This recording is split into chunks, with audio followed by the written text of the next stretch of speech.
Hi, Blogging Heads viewers. This is Daniel Strauss of Woodruff and Strauss, and today, finally, I have good friend and complete adversary, an Ohioan, Dylan Scott, up against me today of National Journal.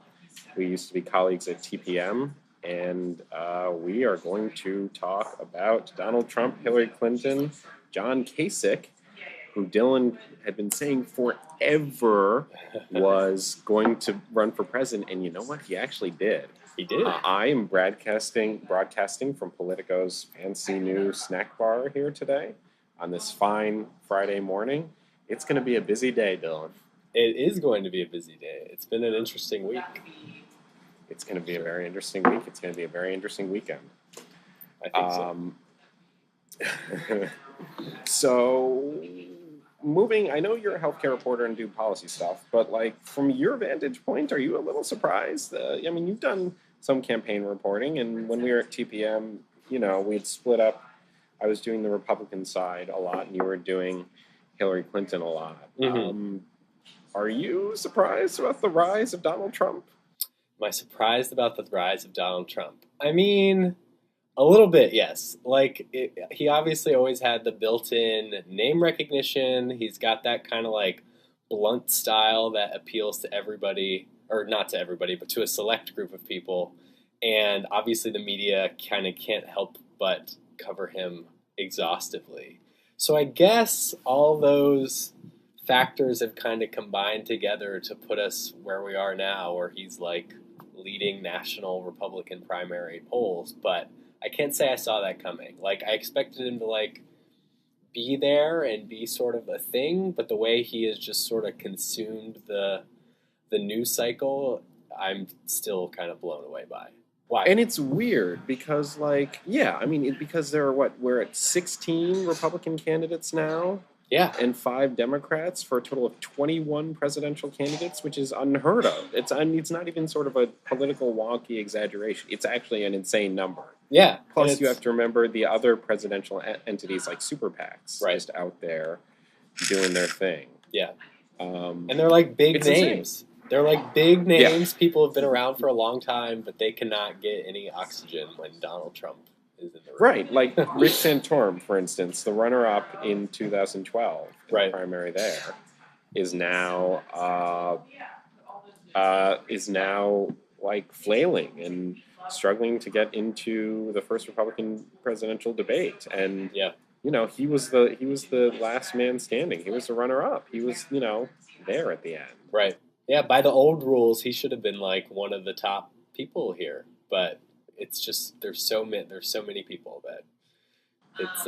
Did you ever get any sense from reporting on Hillary that Trump was on their radar as a candidate that either that they wished would run or they were worried about at all? No, I don't think Donald Trump came up once. I mean, nobody took him seriously until he actually announced, right? Weren't the day before. Even then, people weren't taking him seriously. Yeah, exactly. And so, no, it was just sort of for so long, even dating back to the last presidential cycle, it was just a joke. Of course, Donald's going to talk about running for a little while and we'll all play along, and then he won't. And it's now that he is, none of us know exactly what to do. And so he's just we're all trying to kind of keep up with that. And he's just such an outsized personality that just commands all of the attention. If it's true that, go on. I was just going to say, it doesn't hurt that his entire strategy thus far seems to be based on saying outlandish things that are sure to garner media attention. It's not he's running a sort of composed Hillary Clinton-esque campaign. It seems he's trying to draw all of this media attention to him. And so when you combine what he's saying with who he is, it's just sort of a vicious cycle, I guess. You know what I mean? I mean, yeah, I just there's part of me that takes this to heart, though, in kind of a good way. The media still plays a role and is still a powerful sort of arm of our democratic political process, right? Because if it's true that the only fuel Trump has is just intense attention by the media, then That's good for. I mean, it's like it's in this age where like people have started mumbling. They don't really need mainstream media. They don't need nonpartisan publications like National Journal or Politico because they can go to partisan ones that will spin things their way Right. or just post something on Facebook. They don't need to place a quote somewhere anymore. Yeah. Or go on Twitter. And I guess Trump is the counter argument to that. Yeah. You know? Do you get a there's sense? You cover Republicans more than I ever have. Do you get a sense they're frustrated with how much media attention there's? Yes, And absolutely. and I wrote a story about this. Okay. Like, the frustrating, what they're really frustrated about, and what like the lower tier campaigns have figured out is that the only way to get any attention and get any headlines at all is to to attack Donald Trump, which is what Rick Perry has done relentlessly. Totally. But beyond that, I think I've been saying for the past few weeks now that the most valuable story, perhaps of this cycle, is some likely high-ranking backroom meeting with like Reince Priebus and maybe Paul Ryan and other top Republicans being like, "What do we do about Donald Trump?" Right. So. Well, and how long can this last? Do you think? That seems to be the question at this point. I don't know. I mean, that's the end question, right? Yeah. Trump, the Hill newspaper on Monday, or not on Monday, earlier this week, published an interview where Trump did the unthinkable again. And he said he floated running for a third party, as a third party candidate. Right. So he would, even if he dropped out of the Republican primary, he'd run as a third party. Right. Which I'm sure is just what the RNC wants to hear right now. I'm sure it's great. I mean, so, and Alex Seitzwald tweeted a sort of snarky one the other day where he said quote, at Hillary Clinton headquarters, someone is saying we're going to need a bigger boat, or a bigger champagne boat, unquote. Hillary the campaign loves Trump. It's great for them. Sure. No, I would think. I mean, yeah, I imagine. I don't know. It's more just based on the reporting I did when I was covering him more intensively. I would think that it's twofold. One, it's just less attention on her. Obviously, up until Trump became a thing, she was by far the most scrutinized candidate. And I'm sure they would argue that Trump is kind of bringing out the worst elements of the Republican Party, and it's to their benefit to have that stuff kind of be highlighted.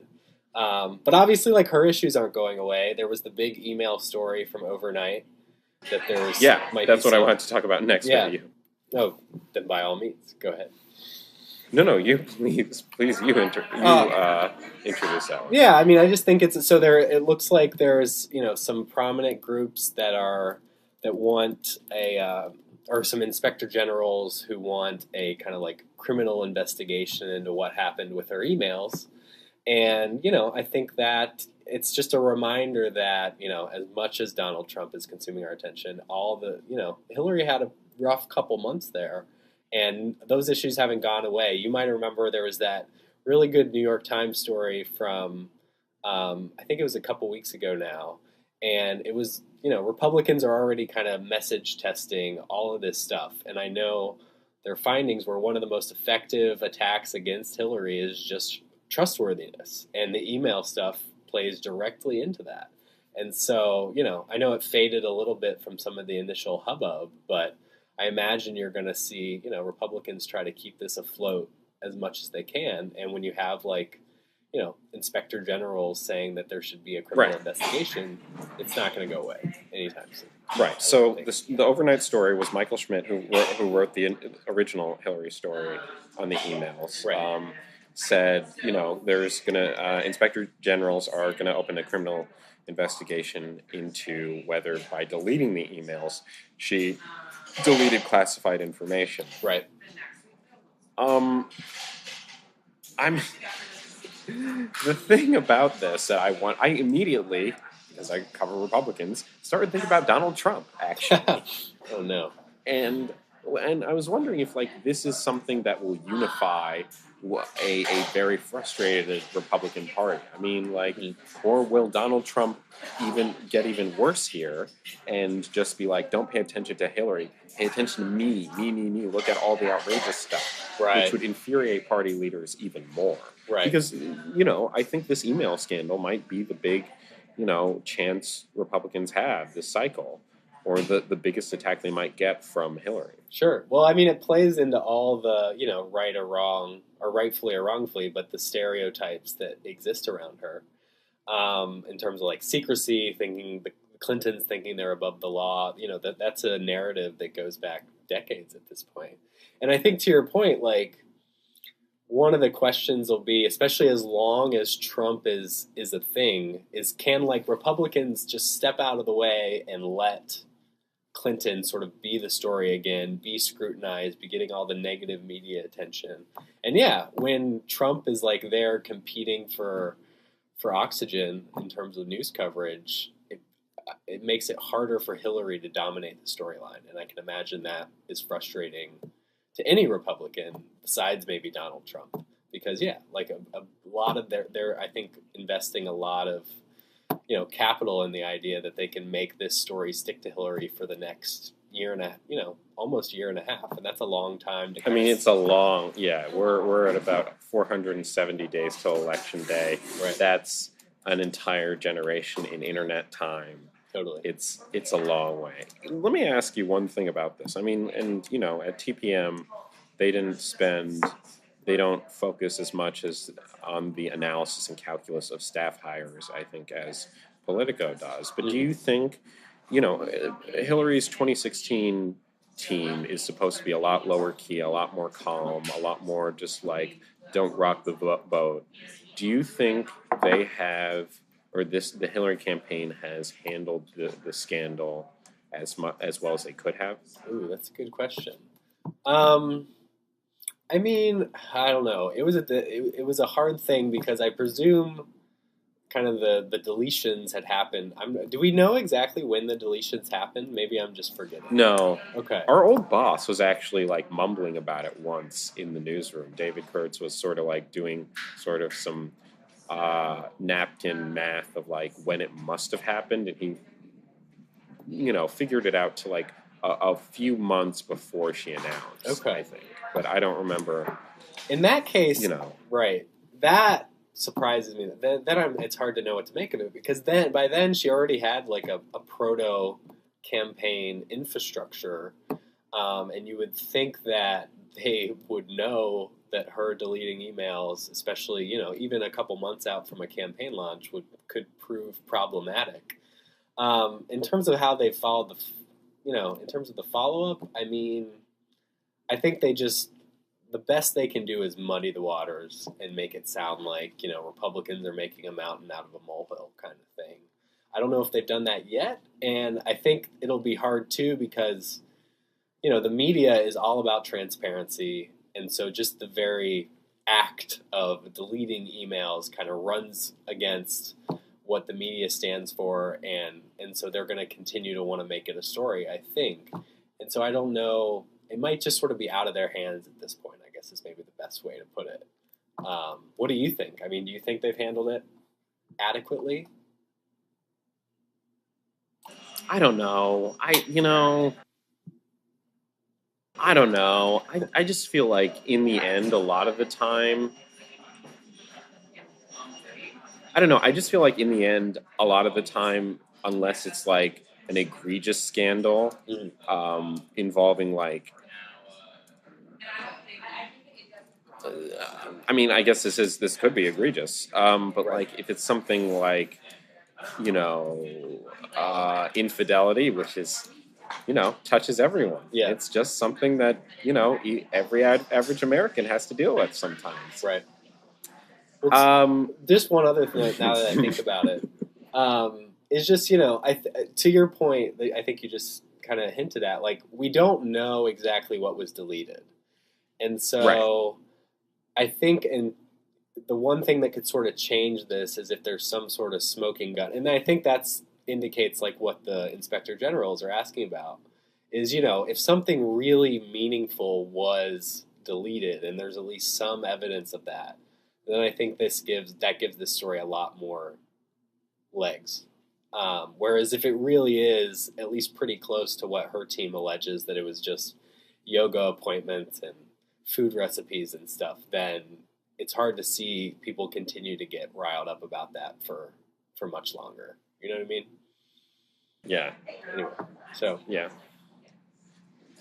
I mean, yeah, it is, but like in that case, if there was nothing there, then Republicans want to keep the mystery up because, the human imagination is a paranoid and terrible place. Right. And, sometimes, our paranoia turns out to be right, but a lot of the time, I'm told, you can be wrong, and that's actually the bigger danger. Right. So, I don't know. I mean, I think this is actually an interesting development. There's chaos on both sides. Honestly, like, I've been griping a little bit about this election cycle and that sort of like, the cast of characters are all like sort of goofy in some really negative ways. But like, if you think about it more, it's just it's a different tone than sort of like 2008 where you had these two really inspiring candidates, McCain and Obama. It's not that, but it is kind of fun and it's very interesting. There are tons of stories. There are stories that we don't even know about. There are some stories that no one is ever going to know. Yeah. But this is a good election cycle. This is going to be good. Yeah. And speaking of that, I wanted to tell you, Dylan, officially in front of the Blogging Heads community, you were right. Thank you. John Kasich was running for president. It's happening, man, as you would say, and he's out there. It's true. What was it? Do you remember growing up, being in high school or college in the Kasich administration?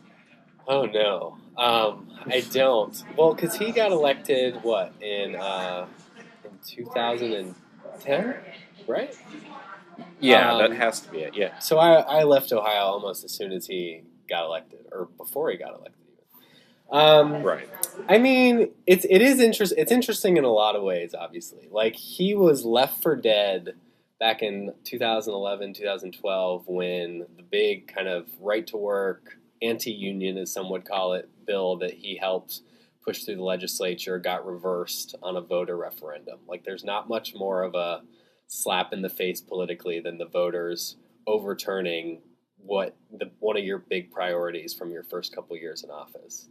And so it is kind of amazing to me that we've gotten to this point where it's at least plausible that John Kasich can make a run for president. He obviously comes with a lot of stuff. His style is very unconventional.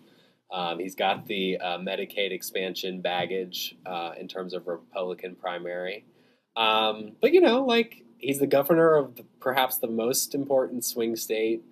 He's incredibly popular there. Here's a little thing, just for whatever it's worth. I was back in Cleveland last weekend. It's like suburban Cleveland, so generally pretty liberal, at least especially socially. And I was just sitting around. I wasn't really talking about it, just listening to some other people talk about state politics, and they were like, John Kasich has done pretty good, and I'm glad that he's gonna jump in the presidential race, which is not like the over. Of the governors, he has a pretty high home state approval rating. Oh yeah, absolutely. Yeah, compared to Jindal, I don't know where Jindal's at now, but I know he's Jindal, Christie, Walker. Yeah, and he has the record to compete with anybody. I think besides the Medicaid expansion thing, and I think that's a real wild card. I did a story on this, not to hawk my own stuff, but I did a story on this a couple weeks ago. And on the one side, I had a Republican strategist tell me, there's no way he can go anywhere because they're going to tie him to Obamacare and that'll be the end of it. And I had another one say, Medicaid expansion is kind of different. It doesn't get as easily kind of lumped in with the unpopular parts of the ACA, like the individual mandate or something. And so maybe he can sort of like thread that needle.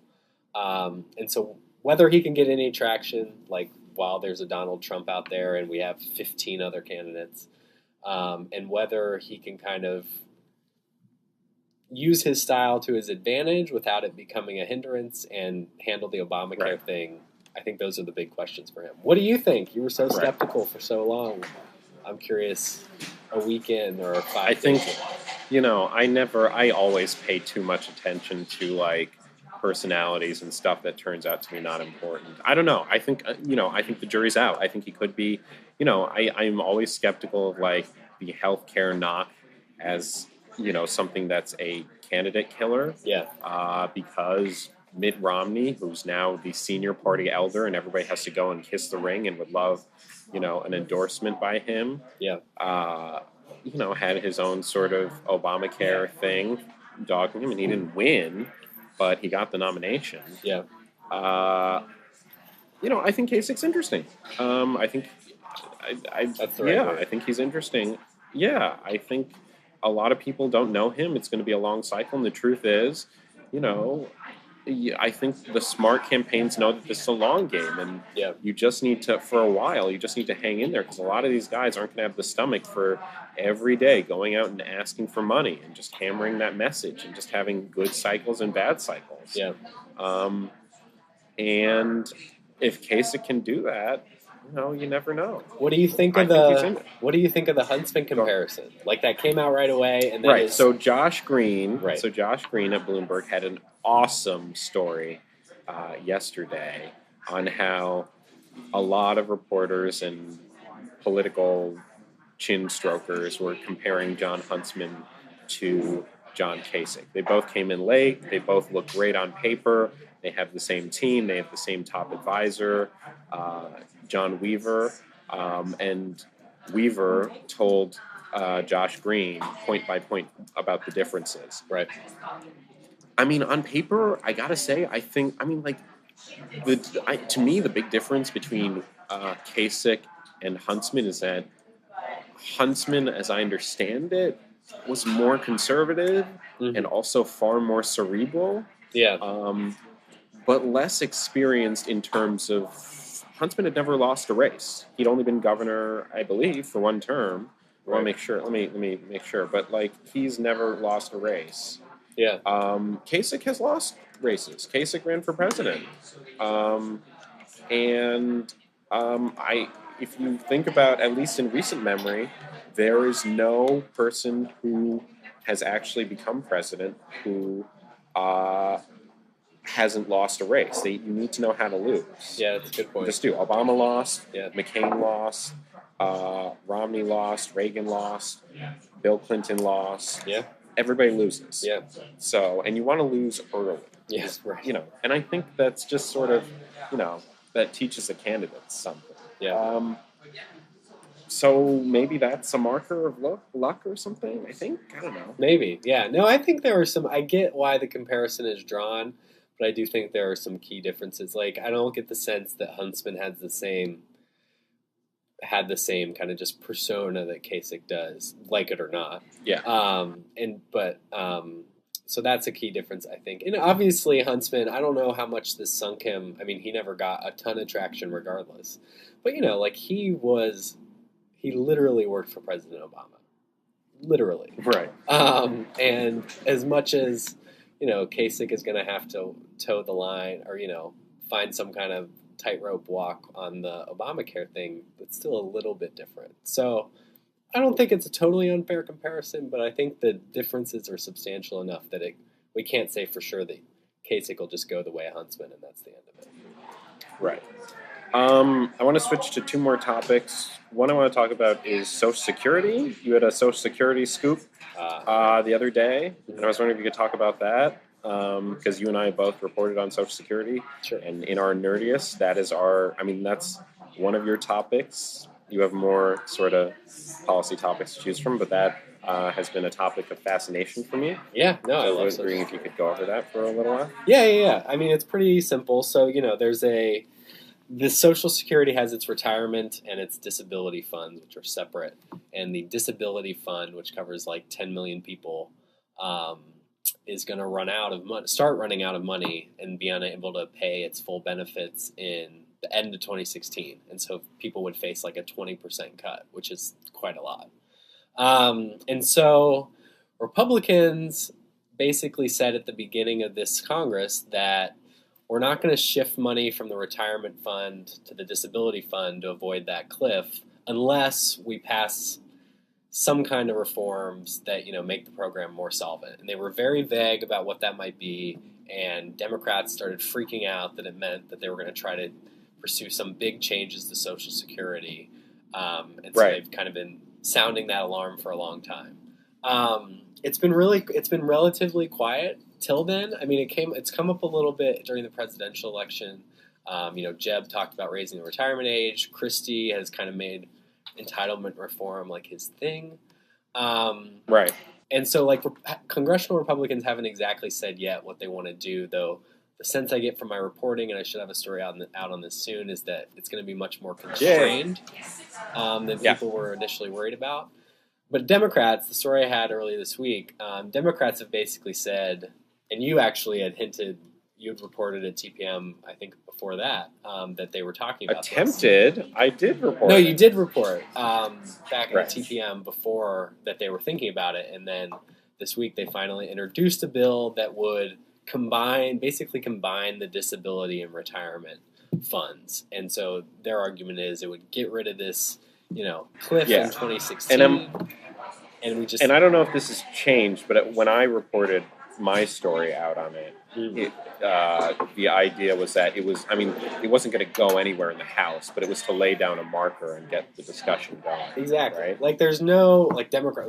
It doesn't matter what Democrats want to do on Social Security; it's not going to happen. But this at least gives them sort of, whenever Republicans come out with their plan, which it seems like there hasn't been a lot of bipartisan talk. This is probably going to remain a pretty partisan issue. So whenever Republicans come out with their plan, Democrats are going to be able to point to this bill and be like, we could do this without really changing the program at all, and it will be better. So it's a purely messaging thing, but they've kind of laid down their marker on here's where we are on this Social Security 2016 cliff. So yeah, I think it'll probably continue to fly under the radar, but it's a big deal. It's 10 million people, a 20% benefit cut. So if Christie were to get the nomination, would Social Security be the trending issue for the rest of the election cycle? I don't think it's unfair. I think it would play a bigger role than it would if somebody else gets the nomination. Hillary has had this interesting, weird thing where, the in vogue progressive position right now is to support expanding Social Security benefits. Sanders has endorsed that. Elizabeth Warren is all about it. But Hillary has been much more just cautious. She said something in that recent policy speech about enhancing Social Security, but nobody knows exactly what that means. And so I think it'll be, I think her positions will generally be dictated by how Republicans go about it. It'll be a lot easier for her to be like, I'm going to protect Social Security if somebody like Christie got the nomination is like, I'm going to propose X, Y, and Z changes. Whereas, if it's less of if Republicans aren't talking much about it, but she's still having to grind out the primary with Sanders supporting expanding it and that kind of thing, that might be in a way a more interesting position for us because she might have to stake out a little more kind of affirmative position rather than just saying, a nuanced one. Yeah, rather than just saying isn't that sort of the approach she's had a lot of the time this cycle, which is just it's assume that it's a long cycle and stake out a marker, but don't worry about going extremely specific at this point. I think that's fair. There's been a few things that she's. The stuff that she's kind of put down very specific markers on, it has been, I don't want to say safe exactly, but universal voter registration or voting rights in general. She's talked a lot about that. Criminal justice reform. Yeah, exactly. Those are very Democratic base cares a lot about him, and there's kind of like no real intra-party disagreement. I mean, I'm sure there's some, but like there's a pretty broad consensus. And so on basically anywhere where the Democratic Party is kind of all on the same page, she has not been as hesitant to be like, this is what I think.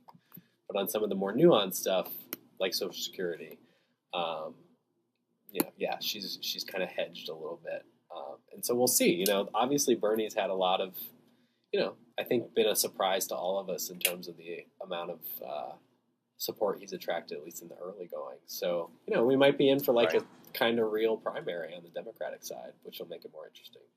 I think so. I mean, I was just in Arizona for Netroots, and I taped the last episode before Sanders' big speech, and it was huge. It was like they filled a big basement, which it seemed more appropriate for, like, I don't know, a fighter wing than like just people. Yeah. And it was gigantic for Sanders. And I have a theory that he's sort of moving away from, at least he's being pushed away from pressure point candidate to someone who has to have positions on more than economic populism. Yeah.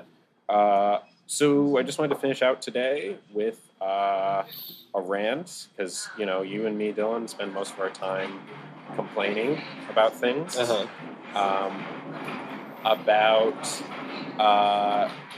Sorry, 1 second. True Detective. Okay. Which we've both been watching, and I have no idea what's going on. Yeah. I honestly don't know in each episode what's happening. Do you? I mean, what's wrong with this season, man? Vince Vaughn is kind of terrible. He really is. Yeah, I honestly think the story isn't as immediately compelling as last year was. Last year had like just a great hook, like with the 2 timelines, and at the very end of the first episode, they like gave you a very obvious thing to hold on to. Whereas this season, it's just been sort of like all over the place, and maybe if you squint hard enough, you can see the big story, but it's kind of hard. And then, I think Vince Vaughn though is the problem. Like Colin Farrell's pretty good, Rachel McAdams is solid, even Taylor Kitsch has had his moments, but every scene Vince Vaughn is in, it's just like he's trying way too hard, and he just can't pull off the like menacing drama acting. Yeah, basically dramatic acting. The best moments he's had is when he's been allowed to be like a little funny and kind of like that Vince Vaughn persona that we're all used to. But I mean, are you going to finish it out? I mean, it's only 8 episodes. Of course I'm going to finish it out, because there's nothing I like doing more on Sunday than watching True Detective and sitting and drinking whiskey. Game of Thrones will be back soon. That's all we can. Yeah, I just feel like a lot of it is also trying too hard. And I like Rachel McAdams. Mm-hmm. I think she's a really cool character. I think Colin Farrell is doing fine, but I think Tim Riggins, sort of the actor who plays him, and the other 2 main characters kind of ruin it, and it's just hard to keep track of what's going on. Yeah. It's a disappointment. Yeah. And it's not like a disappointment where the hype was just too big. It's actually just a disappointment. It's just not very good. Just straight up. Yeah, it's just not very good. But I'm going to keep watching it. Are you? Yeah, I'll see it through. I think they probably made it, like, last season worked because they had really good actors, and it was just 2 characters, basically. Whereas, like, now, you've got 4 main characters and a much more sprawling story, and they just haven't kind of been able to keep the same kind of momentum that last year had. But whatever.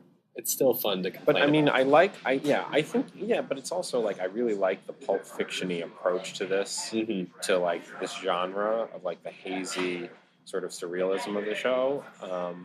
And I hope it keeps going and they keep doing it. Yeah. So. Yeah, I mean, maybe All right, Dylan.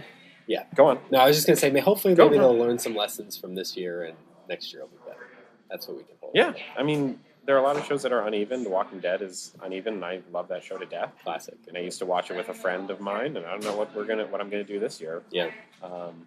But all right, Dylan Scott, this has been great as always. Thank you for being patient with the technical difficulties. I don't know what happened there.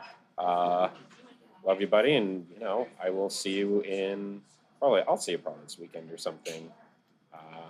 So cool. Thanks for having me, man. Yeah. Thanks for being on. All right. Very much.